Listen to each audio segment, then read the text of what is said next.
know they're finishing each other's sentences.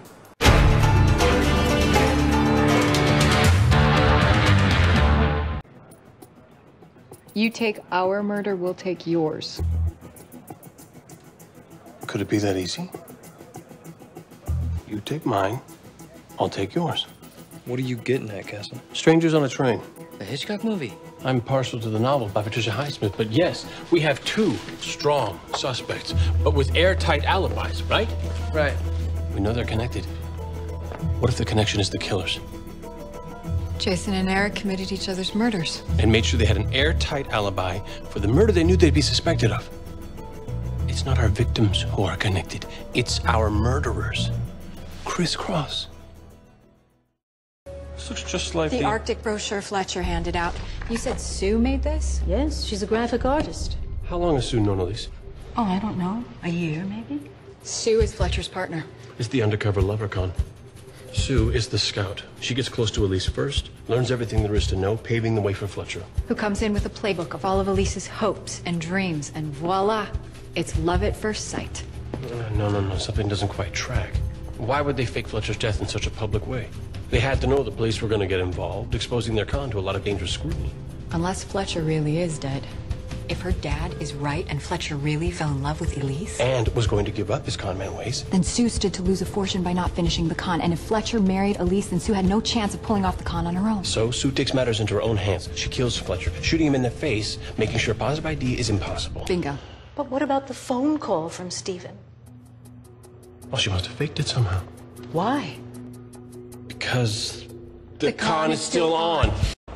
I've been sitting here thinking, what reason would the wife have to want to intercept Eliska's mail? Maybe she sent her some kind of threatening letter, a keep your hands off my man kind of thing.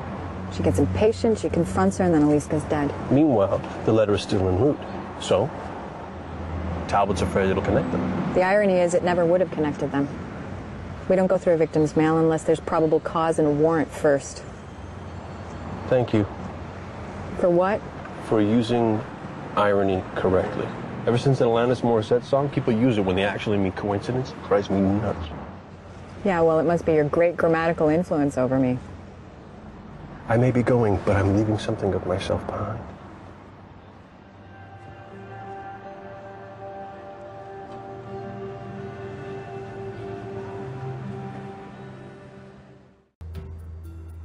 So, Buckley is investigating Danton's call girl ring. When Danton discovers that Buckley's brother-in-law is a client, he sends a message. Back off or your family gets hurt. And then when Buckley doesn't back down, Danton kills him. So how do we find Danton?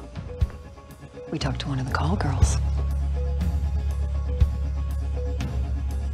Call that number and tell him to bring one of his girls over. And tell her to wear something sexy. No reason we can't enjoy this interview. A big athletic guy is swinging a 2.5-foot club. He couldn't have been that easy to kill. Unless he didn't see it coming. A cake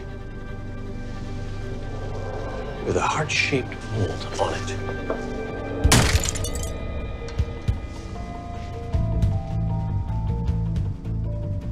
He wasn't running away. He was going to propose. But to who, and why hasn't she come forward yet? Maybe she's scared. Maybe she's in danger. Or maybe she killed him. There are two things in abundance in South Africa: racial hatred and diamonds. Smuggling diamonds in live snakes. Mickey's attacker said that there were millions at stake. And the dumbwaiter goes right down into the pet store. That's why the maintenance trip had to be this week. They knew the shipment was coming in. And then the ketamine Was to dope the snake so they could take him up the shaft without a fight, and then when we came to the store... The owner couldn't say a word, otherwise he'd implicate himself in smuggling. So we find out who robbed him. We find the third man. They know they're finishing each other's sentences. Have uniforms pick up the owner. We'll meet you at the store.